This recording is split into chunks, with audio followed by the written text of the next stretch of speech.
Sunt Cristian Sima și vă aflați pe canalul Feed Your Greed. Astăzi vom vorbi despre a doua bancă a Statelor Unite, Bank of America, numită acum peste 100 de ani când a fost creată, Banca Săracilor. Cum ar putea o bancă să fie Banca Săracilor, să facă profit și astăzi să gestioneze 3,1 trilioane de dolari? Povestea vine de la cel care a întemeiat această bancă, un italian, sau mai bine zis un american, italo-american, din fiul unor emigranți italieni din San Francisco, Amedeo Giannini. Amedeo Giannini se naște în 1870 la San Francisco și e fiul unor emigranți italieni care ajung pe coasta de vest în speranța de a face avere și a reuși în viață, plecând în Italia destul de săracă a secolului XIX. Amedeo Giannini nu a avut o copilărie dificilă pentru că părinții lui au făcut o mică societate, o mică companie de fructe și legume și reușeau să vândă fructele și legumele în zona San Francisco, reușind nu să fie foarte bogați, dar să-și asigure traiul zilnic la condiții mai mult decât decente.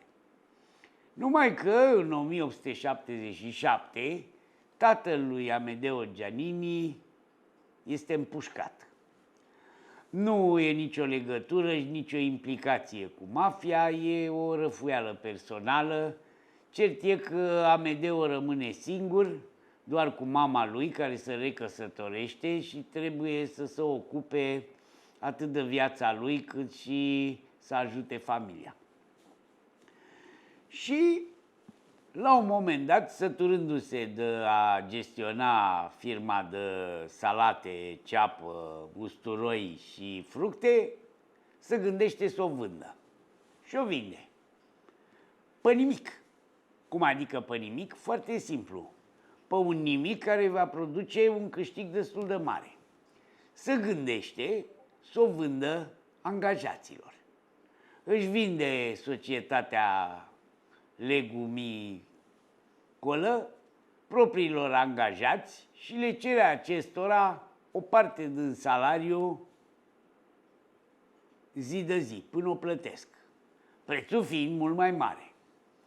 Culmea e că 98 dintre angajații care au devenit acționari ai băncii au plătit chiar mai mult decât au semnat, mulțumindu-i lui Amedeo că le-au lăsat o posibilitate de a munci și de a câștiga niște bani în plus și din profitul firmei. După care se gândește că există o problemă la San Francisco. Emigranții italieni nu primesc credit și fără credit e greu să te dezvolți. Pentru că băncile, atât atunci cât și acum, nu împrumută decât celor bogați, sau mai bine zis, nu împrumută decât celor care nu au nevoie de bani. El lucrează la o bancă și începe să învețe sistemul bancar din America începutului de secol 20. Amedeo Giannini înființează Bank of Italy în 1904, cu ideea de a împrumuta emigranții italieni care nu reușeau să ia credit de la nicio bancă. Și introduce chestii foarte noi. Reduce dobânzile la 2%, ceea ce însemna aproape jumate din dobânda pe care o percepeau alte bănci, și mai ales împrumută sume sub 200 de dolari. 200 de dolari fiind cam 6-7 mii de dolari din ziua de azi. Toată lumea împrumutea o sumă mare, pentru că dacă n-ai garanții, n-ai măcar să știu ce risc și să-mi dai bani pe o sumă mare, nu-mi pierd vremea să fac un dosar pentru 200 de dolari. Și sub 200 de dolari împrumuta și 50 de dolari. Și totuși, Amedeo Giannini reușește să câștige, să dezvoltă extraordinar. Hai să ne întrebăm cum naiba de toți au dat banii înapoi. Ori fi fost italienii atât de cinstiți încât s-au îndrăgostit de Giannini și au dat banii înapoi? Amedeo Giannini avea o tehnică. După ce avea o întrevedere cu cel care dorea să împrumute bani și discuta de una de alta și la ce îi folosesc banii și ce vrea să facă, avea un test final. Îi punea să arate mâinile. Și anume să uita în mâini și vedea dacă au bătături. Pentru că cine avea bătături înseamnă că e muncitor și a muncit cu mâinile. Și orice om muncitor va dori să dea banii înapoi și va fi cinstit. Și culmea e că dintre toate aceste credite a primit înapoi peste 92% din ele. Având cel mai mic număr de credite neperformante, bașca că fiind foarte mici, nu contau foarte mult în economia băncii. Numai că toate bune și frumoase, banca se dezvoltă, Amedeo Giannini mai face ceva, pe vremea aia italienii veneau în America și trimiteau bani la rudele rămase în Sicilia sau în Calabria și care erau foarte sărace și îmi plăteau 6% comision. Mai țineți minte, și românii când s-au dus în Occident după 2007 nu trimiteau banii pe bănci, că nu aveau încredere în sistemul bancar. Și îl trimeau așa pe la poștă. Era un celebru curier care trimitea banii și care le lua tot vreo 5%, 4-5%. Mulți s-au îmbogățit pe spatele românilor care nu aveau o bancă, Banca Vitali, cum a botezat-o Amedeo Giannini pe banca lui în 1904. Dacă am fi avut și noi banca aia, pe semne că și românii ar fi trimis mai mulți bani acasă, fără să plătească și să îmbogățească tot felul de societăți de transfer de bani. În 1906 însă se întâmplă cel mai mare cutremur din Statele Unite în toate timpurile, celebrul cutremur de la San Francisco. Ca să înțelegeți, nu e vorba numai că 3.000 de oameni au murit, dar 300.000 de oameni din 400.000 cât avea San Francisco au rămas fără locuință. Era o ruină. Nu mai știa nimeni de nimic, nu mai funcționa nicio bancă. Problema lui Amedeo a fost cum să facă să-și mute și să-și pună în siguranță banii băncii, care nu erau banii lui, erau și banii clienților. Și cum apăruseră tot felul de escroci care furau, intrau printre dărâmături și luau tot ce puteau, avea toate șansele să piardă banii băncii, care pe vremea aia nu erau țeruți în nu știu ce depozit la Federal Reserve, ci efectiv în seiful băncii. Și atunci, în micuța clădire dărâmată, Amedeo Giannini a apelat la foștii lui angajați care îi cumpăraseră firma de legume și fructe. Și i-a adus pe ea cu căruțul plin de fructe și legume. Și sub legumele și fructele alea care umblau până oraș, a pus banii. Și i-a dus pe toți la el acasă. De fapt, nu la el acasă, la casa lui Frasu, că și casa lui fusese dărâmată. Acum, într-un moment ca ăsta, la 4 zile, singura bancă care și-a redeschis porțile a fost Banca Italia lui Amedeo Giannini. Și-a deschis porțile în casa lui Frasu, punând o băncuță în față unde continua, culmea, să dea împrumuturi. Mai mult chiar, cei de la fructe și legume au început să plimbă prin San Francisco și să dea credite. Amedeo Giannini și-a dat seama că oamenii vor reconstrui orașul dacă sunt ajutați.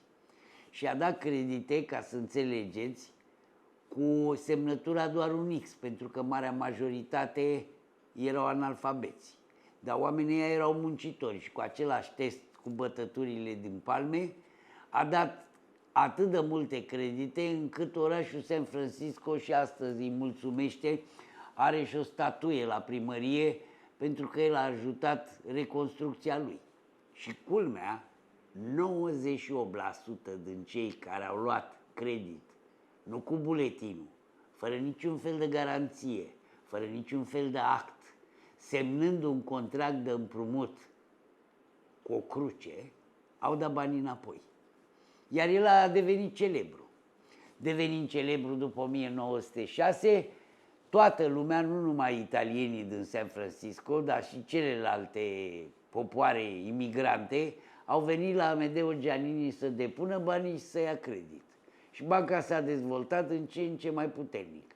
Până când a cumpărat inclusiv cea mai mare bancă din California, și anume banca din Los Angeles. Și așa a făcut prima fuziune.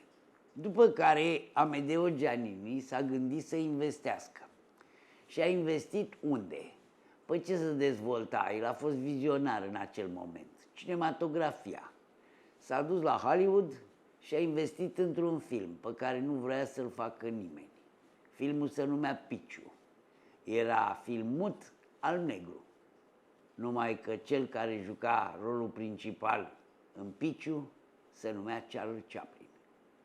Chaplin, să nu credeți că după aceea a făcut toate celelalte filme finanțate de Amedeo Giannini. Nu. Giannini s-a gândit după Charlie Chaplin să lanseze alți regizori italo-americani și anume l-a găsit pe Frank Capra. Și Frank Capra, care făcea filme sentimentale într-o vreme în care era numai glamour și în care descria problemele oamenilor simpli, a avut un succes extraordinar. It's a Wonderful World al lui Frank Capra, unul din clasicele cinematografiei americane, este produs cu banii lui Amedeo Giannini de la Bank of Italy. După care a venit în 1930 Marea Depresie. Și în Marea Depresie el a continuat, n-a dat faliment, nu a împrumutat niciodată bani pentru a cumpăra acțiuni, a continuat să împrumute oamenii săraci la dobânzi mici și a reușit să nu aibă o taxă, o rată prea mare de credite neperformante. În 1930, Amedeo Giannini reușește să transforme Bank of Italy în Bank of America, pentru că era convins că e nevoie de o bancă pentru toți americanii săraci și astfel Bank of Italy părea că reduce doar la imigranții italieni. În 1930 se naște Bank of America, care devine din ce în ce mai mare și la sfârșitul crizei în 1932, după ce toate celelalte bănci sângerau, Bank of America a lui Giannini este considerată cea mai mare bancă din Statele Unite. Și a rămas așa multă vreme, aproape până la marea fuziune care a creat Citicorp în 1998, Bank of America a fost cea mai mare bancă. L-a atras și pe Warren Buffett, care a avut un portofoliu imens în Bank of America, pe care l-a vândut anul trecut. Pentru că o să vedeți ce s-a mai întâmplat între timp. Giannini avea o vorbă. Dom'le, dacă ai mai mult de $500.000, ceea ce ar însemna în banii noștri acum vreo 10 milioane, trebuie să te duci la psihiatru. Înseamnă că ești bolnav.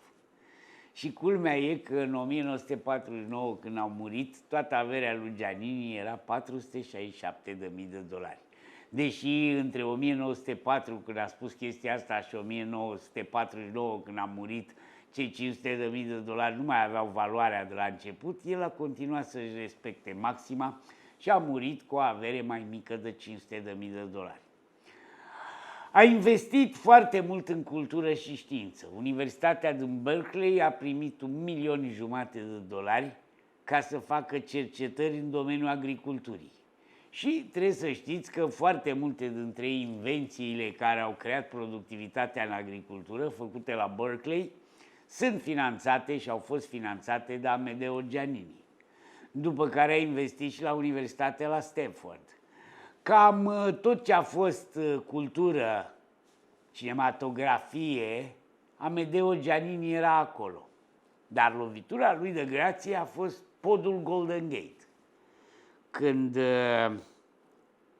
s-a născut ideea de a construi un pod de la San Francisco, peste Pacific, foarte multă lume și nicio bancă n-au fost prea încântate și n-ar fi fost dispuse să finanțeze. Dar Amedeo Giannini a finanțat acel pod. L-a finanțat cu o sumă imensă pentru acea vreme și în plină criză și mare depresie s-a construit podul cu bani împrumutați de la Bank of America cu dobândă zero.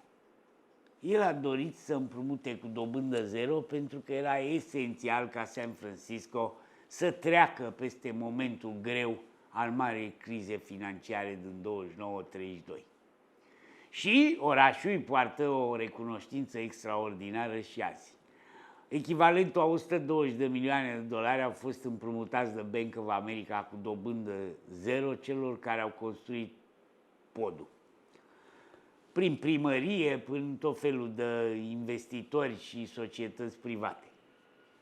Banii au venit înapoi și a primit foarte multe elogii, dar și bani mai mulți, pentru că lumea a început să-l aprecieze atât de mult că e bancherul săracilor, încât a venit și mai mult să depune bani în banca lui Amedeo Giannini. Giannini în 1930 începe să inventeze sucursale în alte orașe. De obicei, în America anilor respectivi, în afară de JP Morgan, toată lumea făcea o băncuță locală, într-un oraș, într-un sat și cam atât, pentru comunitate. El a început să deschidă multe sucursale și în alte state și a luat amploare. Când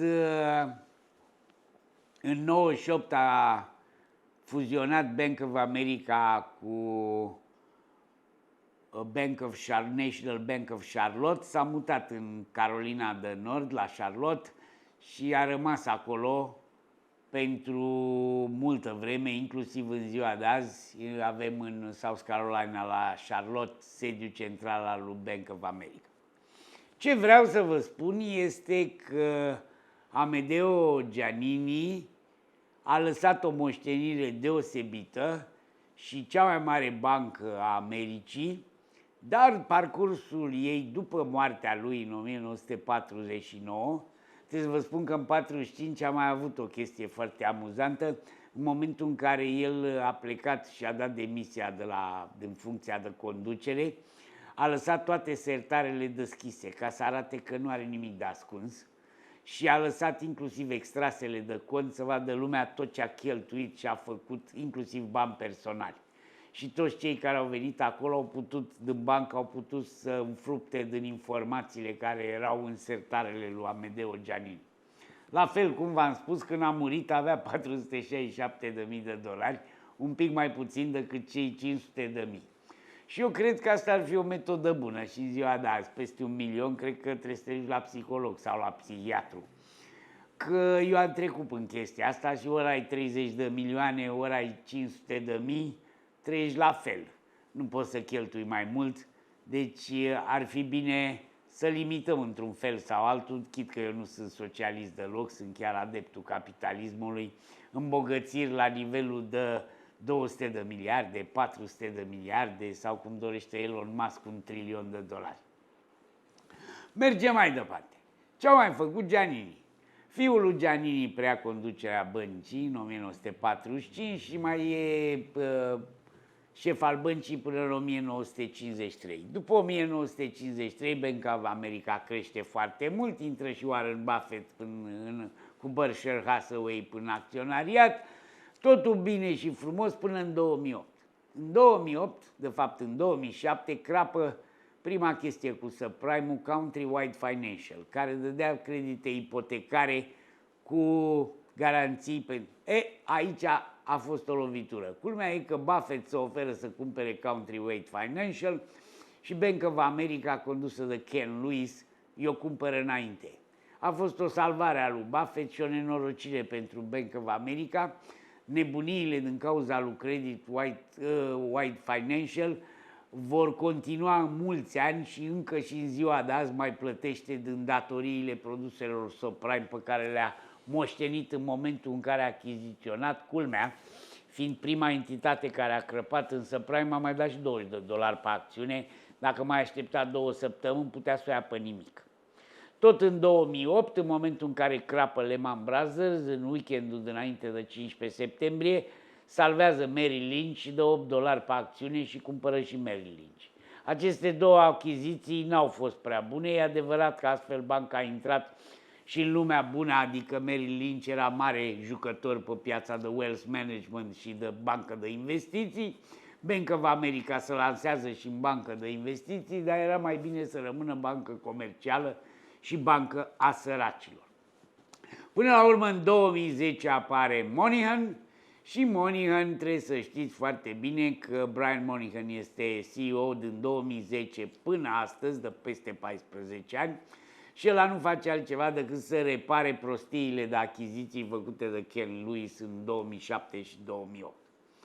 Banca astăzi este foarte stabilă, e a doua bancă a Statelor Unite, are 3,1 trilioane de dolari în gestiune și prin Merrill Lynch reușește să fie un mare jucător, inclusiv în lumea finanțelor, high life-ul financiar, jucând produse derivate și toate prostiile care s-au inventat astăzi.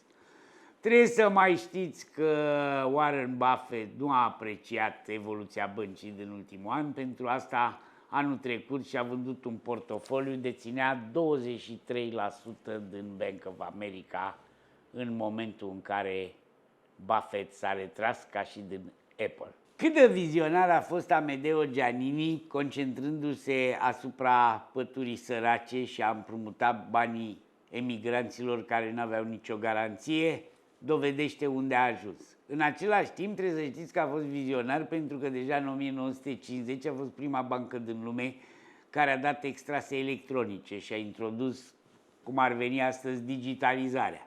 Și au apărut softuri și lucruri electronice la bănci. Tot el a fost precursorul lui Visa și a inventat prima carte de credit a băncii, prin care banca îți dădea un credit, o linie de credit pe care o puteai folosi. Deci Giannini nu a fost doar un bancher axat, de ăsta de stânga, axat pe săracii italieni, ci a avut niște viziuni deosebite, pentru că și investiția lui în cinematografie la filmul lui Charlie Chaplin sau al lui Capra au fost la fel de importante. Trebuie să vă mai spun ceva interesant. Dacă Disney a ajuns ce a ajuns, îi datorează totul lui Amedeo Giannini. Când nimeni n-a vrut să facă un desen animat cât un film de lung metraj de o oră jumate, pentru că costa enorm și cine s-ar fi uitat la un desen animat care costa de 10 ori cât un film cu Fairbanks sau mai știu eu cu Marlene Dietrich de pe vremea aia. E și totuși, Amedeo Giannini a riscat și a dat lui Walt Disney bani să facă un film pe care l-am văzut toți, Albă ca zăpada și cei 7 pitici. Trebuie să știți că numai din royalties-urile de la acel film, cota parte pe care Bank of America a luat-o, a câștigat mai mult decât în toată cifra ei de afaceri pe 5 ani de zile în acea perioadă. Walt Disney a devenit compania pe care o știți astăzi, iar Amedeo Giannini și cu Walt Disney au făcut o capodoperă la care să uită și copiii noștri. Cred că săracii nu poate să uite la ultima variantă a Albei ca zăpada cu cei 7 pitici, că s-ar întoarce și Disney și Giannini în mormânt de vreo 20 de ori de necaz că s-a ajuns și aici. Dar, până la urmă, primul desen animat de lung metraj și unul din cele mai mari succese ale cinematografiei hollywoodiene a fost și el finanțat de Bank of America. Cam asta despre a doua bancă a Statelor Unite. Bank of America astăzi nu mai e ce a fost pe vremea lui Amedeo Giannini, nici măcar pe vremea cât Warren Buffett a fost acționar și dacă până și Buffett a ieșit în 2024, așteptați-vă ca la prima lovitură și la prima criză să mai auzim despre Bank of America și despre anumite găuri care au fost achiziționate în perioada lui Ken Lewis și pe care pe semne Brian Moynihan n-a reușit să le rezolve. Toate bune și continuăm poveștile frumoase cu banchieri buni sau răi, sau industriași buni sau răi, miliardari și oameni decenți. Totul pe Feed Your Greed. Share, like, subscribe și continuați să mă urmăriți, iar eu vă mulțumesc anticipat tuturor celor care mă urmăresc, care lasă comentarii, mai ales celor care lasă comentarii contrare. Atâta timp când nimeni nu înjură direct, eu sunt încântat să vă citesc toate comentariile care au o altă părere decât a mea. Și să-i mulțumim lui Giannini că ne-a făcut banca săracilor, deși azi e banca bogaților ca și celelalte bănci, și să trecem la capitolul următor. Toate bune! Să fii vizibil în 2025 nu e esențial, e obligatoriu. Eu lucrez cu agenția de marketing și publicitate Magic 360 și rezultatele se văd în cifrele pe care le obțin pe TikTok, pe YouTube și pe toate rețelele mele de socializare. Agenția Magic 360 e specializată în podcasturi, e specializată în gestionarea conturilor de TikTok, Facebook, Instagram și YouTube. Intră pe Magic 360, spune-le că vii din partea mea și vei beneficia de o consultare gratuită pentru ceea ce tu ai nevoie. Share, like, subscribe.